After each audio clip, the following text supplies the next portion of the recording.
જય શ્રી કૃષ્ણ, જય દ્વારકાધીશ મિત્રો. આજે આપણે અધ્યાય 18નો 68મો શ્લોક સમજીશું. ય ઇદમ પરમ ગૃહ્યમ મદ્ભક્તેષ્વભિધાસ્યતિ ભક્તિમ મયિ પરામ કૃત્વા મામે વેશ્યસ્ય સંજય.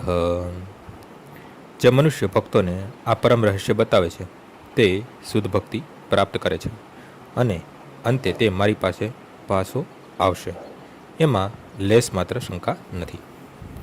સામાન્ય રીતે એવી સલાહ આપવામાં આવે છે કે માત્ર ભક્તોમાં ભગવદ્ ગીતાની ચર્ચા થવી જોઈએ, કારણ કે જે લોકો ભક્ત નથી તેઓ ન તો કૃષ્ણને સમજે કે ન તો ભગવદ્ ગીતાને.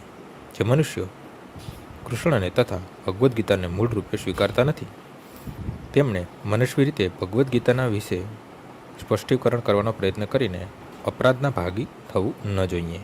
જેઓ કૃષ્ણને પૂર્ણ પુરુષોત્તમ પરમેશ્વર રૂપે સ્વીકારવા તૈયાર હોય એવા ભક્તોને જ મનુષ્ય ભગવદ્ ગીતા વિશે સમજૂતી આપવી જોઈએ. આ તો માત્ર ભક્તોનો જ વિષય છે. તાત્વિક તર્ક વિતર્ક કરનારા તત્વચિંતકોનો નથી, પરંતુ ભગવદ્ ગીતાને તેના મૂળ રૂપમાં રજૂ કરવાનો ખરો દિલથી પ્રયત્ન કરનાર મનુષ્ય ભક્તિ કાર્યમાં પ્રગતિ કરશે અને શુદ્ધ ભક્તિમય જીવન પ્રાપ્ત કરશે. આવી શુદ્ધ ભક્તિના પરિણામે તે ભગવાનના સાનિધ્યમાં ભગવદ્ ધામમાં પાછો જશે, એ સુનિશ્ચિત છે. આજનો શ્લોક અહીં પૂર્ણ થાય છે. આવતીકાલે ફરીથી સવારે 6 વાગ્યે મળીશું. જય શ્રી કૃષ્ણ.